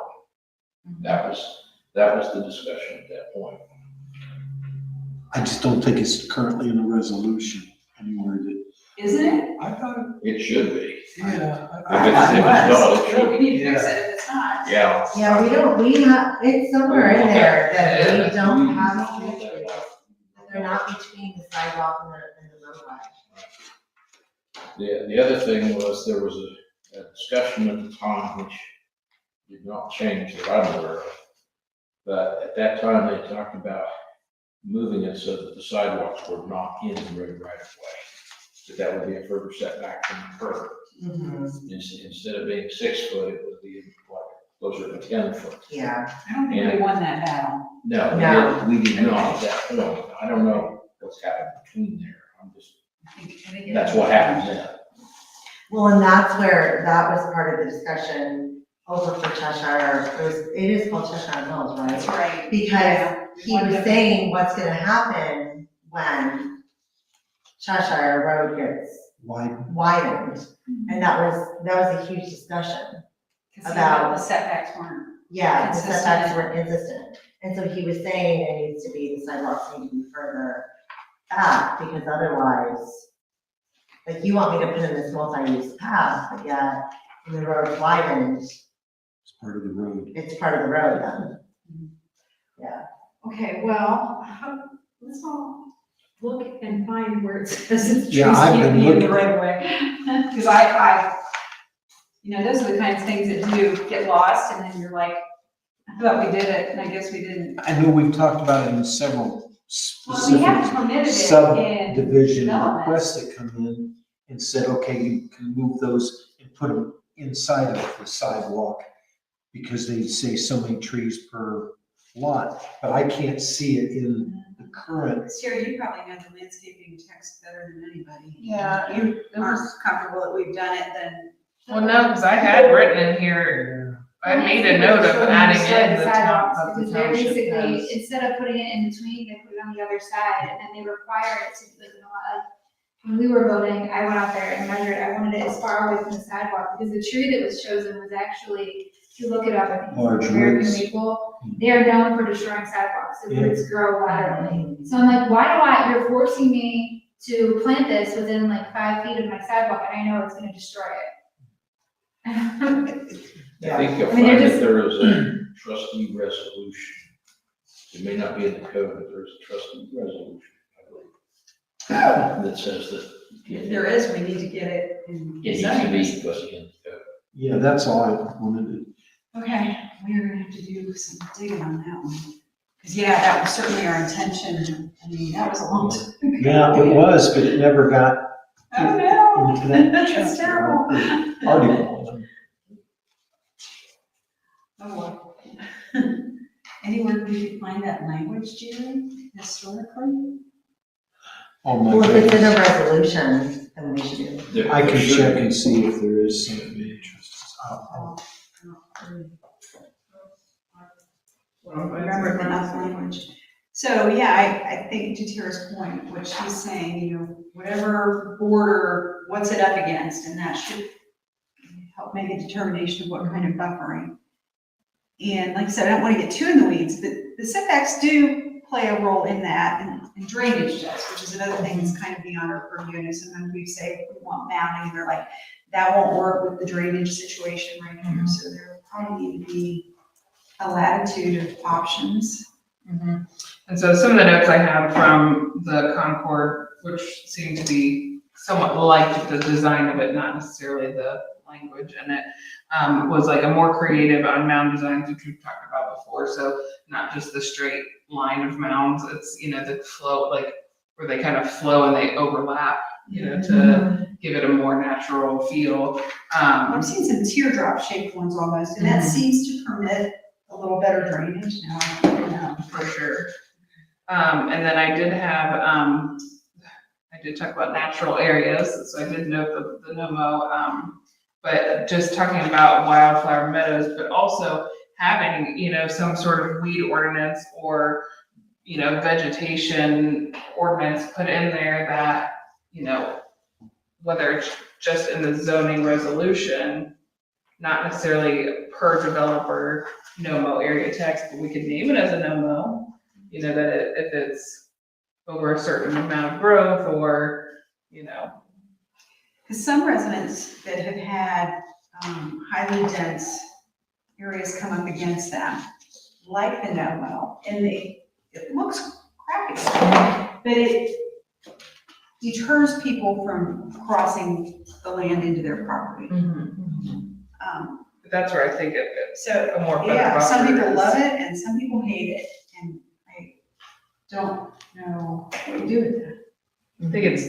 I think that would be, I hate to say a cop out on the developer's part to, not provide adequate Well, buffering, but some residents have requested that. They want to no-mo up against their property.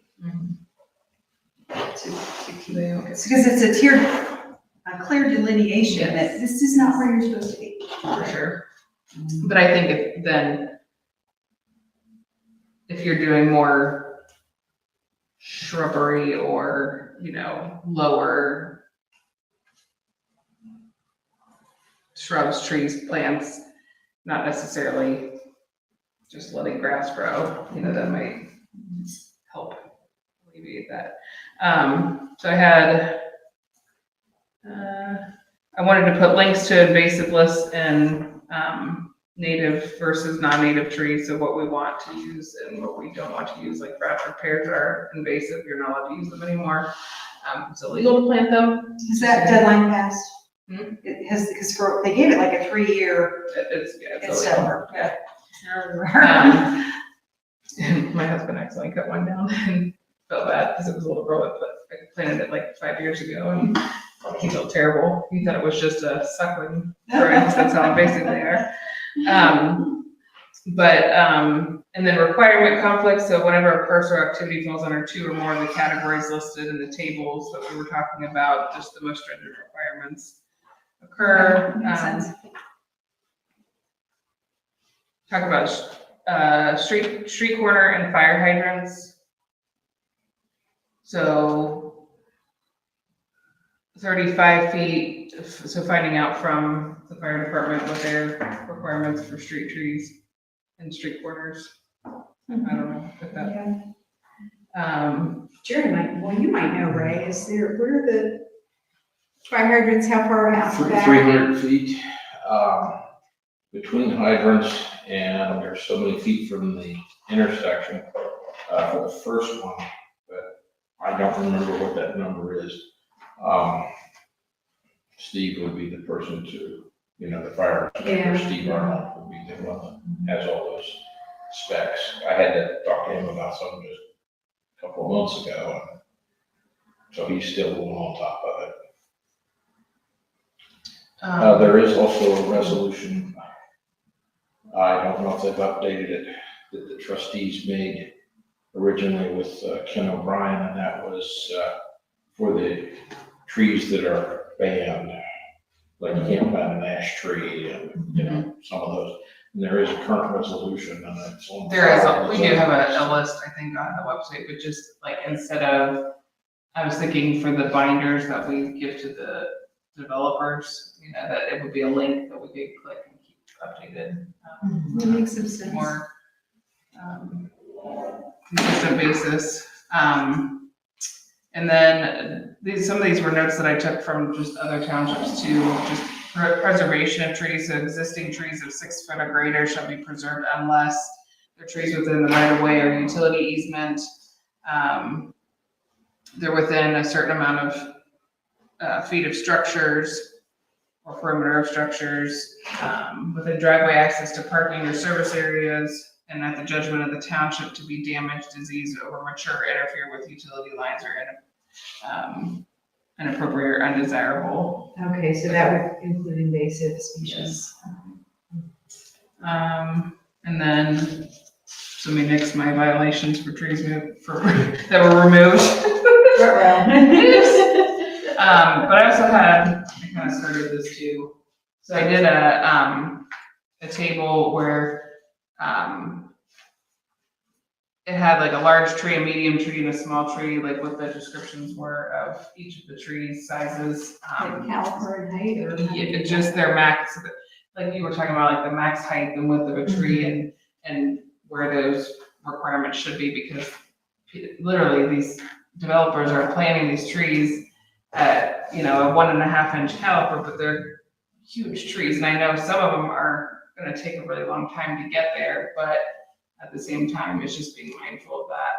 And I didn't know if we wanted to require, I think it's a good idea to like require developers to maintain the trees. Like and replace them if something happens within a certain number of years after the, because, you know, you don't want a developer to put it in and then within a year it dies. It's kind of like we warranty our trees for a year. So I just, that was just a note. Well, I mean, aren't they, since it's part of their plan, are they not, like if a tree dies, It's within a year, so in the development, it's within a year. is it, because I Yeah, say, builders do within a year. so yeah, the HOA eventually takes over, but. Yeah, and it's actually the landscaping company warrants their plans for 1 year. I just want to make sure it's, you know, because again, if it's something where we're talking about like buffering and things like that, you know, that it's taken care of and it's not the homeowner or the homeowner association or, you know, they don't plant a bunch of trees that are diseased and Yeah. then just let it go and they're not taken care of. And then others were just kind of numbers, but I like the table idea. so. Well, I love the link idea. Have you found any other language of other townships doing that, where the developer is responsible for the trees for a certain number of years? I did, this was a little while ago too, though. I did, and that's why I put that down. Yeah. That was under my notes section on this paper was from other townships. That built that up. I think that might go to Worthington. I looked at quite a few across the. It'd be great to take the best stuff from other places, like you said, Concord was way complex. And I think a lot of, within Delaware County, it's just, they're all pretty much the same. We can't, it just mirrors each other. But one thing to kind of think about and why I included the open space in the landscaping, and this is what I did talk to Jen about, was it's hard, and what I did like about Concord, and I think it's hard to measure. I'm all about measurable, black and white, concrete. How can we enforce it? But like a high quality open space means like less required screening, or you know, if there's some sort of calculation, like a separate, like if a developer adds amenities that are open to the township residents, can we remove or lessen other open space requirements? Just something to be kind of like thinking about. And Jen said it absolutely can be done, so she was more than willing to help me kind of figure that out, how to word that language.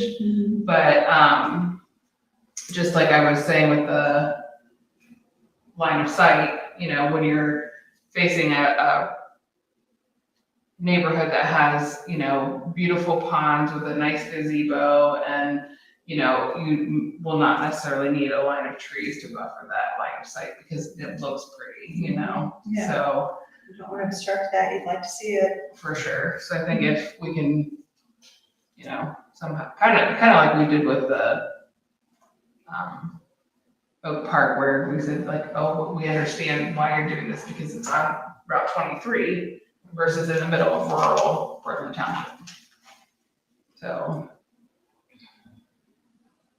that kind of goes along with buffering and line of sight. But.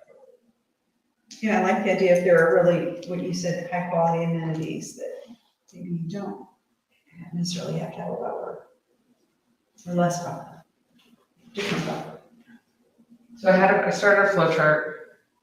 I don't know if flow chart's the best of the choices, but it's just like, are you at, you know, which zoning district are you? Are you residential? You know, what's adjacent to you?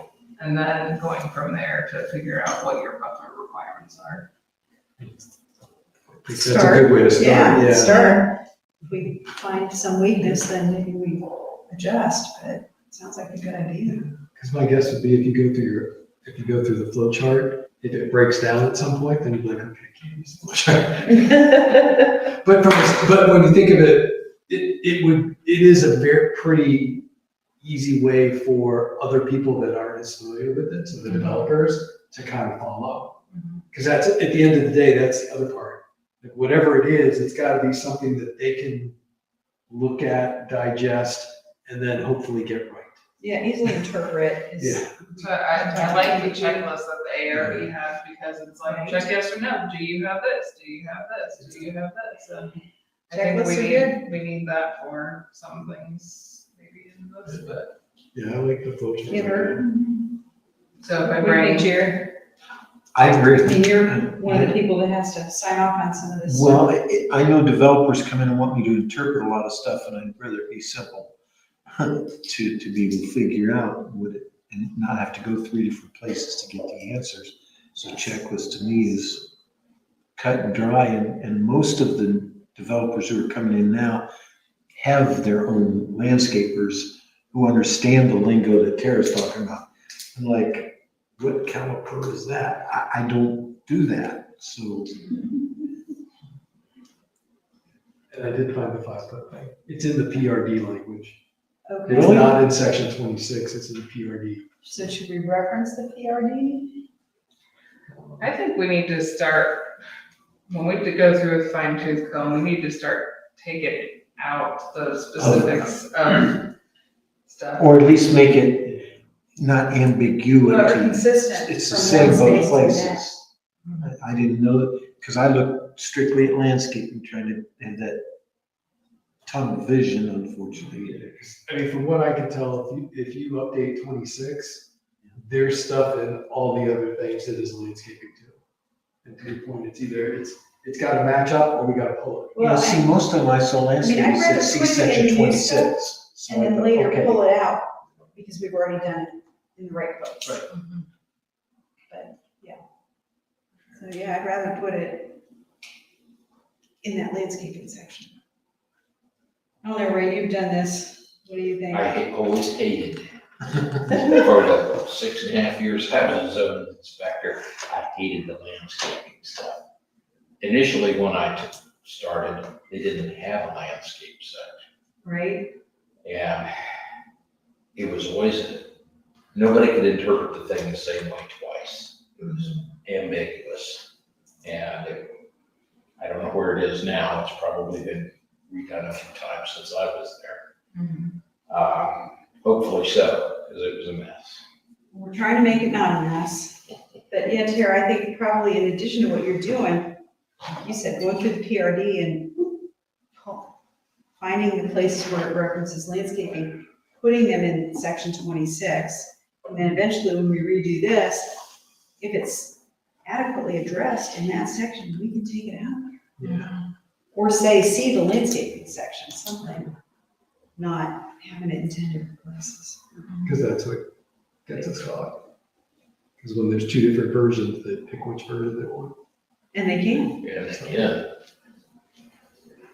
can. Okay, what can we help you with? I would like to send out the article. I think it's a really good, just zoning article. It's really old, but it's really good. And then I'll create a flow chart and then have you guys look over it for next time. Yeah. Okay, because we can keep adding this, assuming we don't have a 4-hour meeting, we can keep tweaking and then keep moving. I mean, I think this should just be part of what we do. I agree. We let a lot slide for a long time, and we tried, and then COVID came, we were zooming, I mean, I think we have. This is a good start. I mean, we're Yeah, supposed to look at it.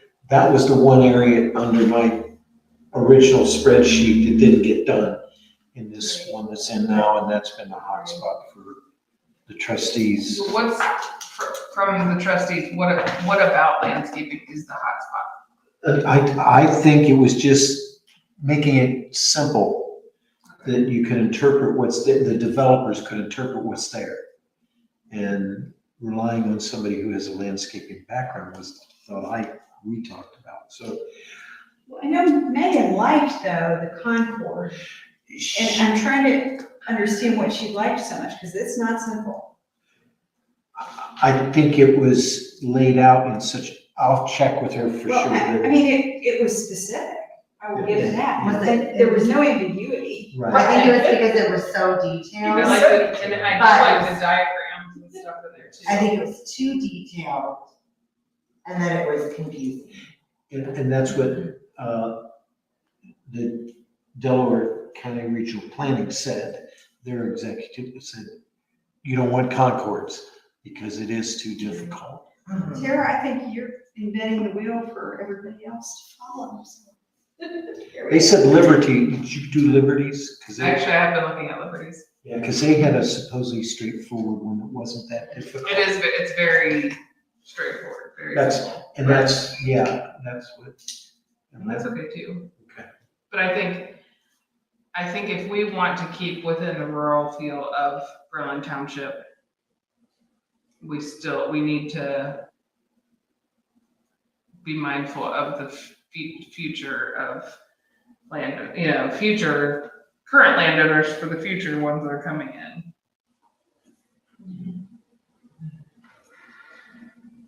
Cause I feel like all the meetings I hear are these farm owners, that want the protection and want the remediation of, stormwater or buffering or, and it's the bigger developments that are coming in and. Yeah, I just got some other big developments. And that's where I think the compatibility part of this article is huge. Right, any other dialogue about this right now? We'll count on you and we'll bring this back up. Our next meeting though is on Wednesday, The is Memorial Day. 29th. And who is that for again? The pool. 24005, rezone from farm residential to PCD. Is it four? Yeah, Four, 24005. yeah. That's it. Yeah, it's gymnastics. Okay, so for some reason I thought that there was something in addition to four. Did I agree with that? I hope I did that. I don't think so. Okay. Unless Kathy, did Kathy have an informal? Jerry, Was you're there an in charge of informal? rules, aren't you? I don't know what the date is. They're talking about Evans Farms coming in for a new informal that they used to do once a year to give us an update on what was going on until they moved into Berlin Township. They were required to do that. Yeah. And that I think happened it's last year.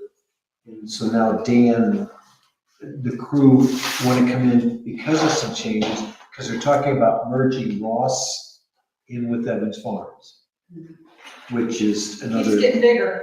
I know, yeah, that's around the school now, basically, is what but the trustees didn't like their constant change to moving Yeah. densities around.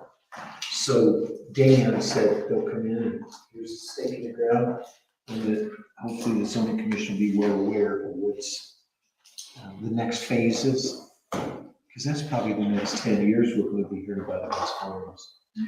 At least. Yeah, that's gonna be a lot. Especially if they keep pouring more fiber. No kidding. They started that sports complex yet, and that was after we moved around. Oh, really? Because the sign still said that it was in. Which one are you talking about? It still said that it was gonna be done in summer of Oh, yeah, I know, 2023. Brady? I'm sorry? You didn't email here yet?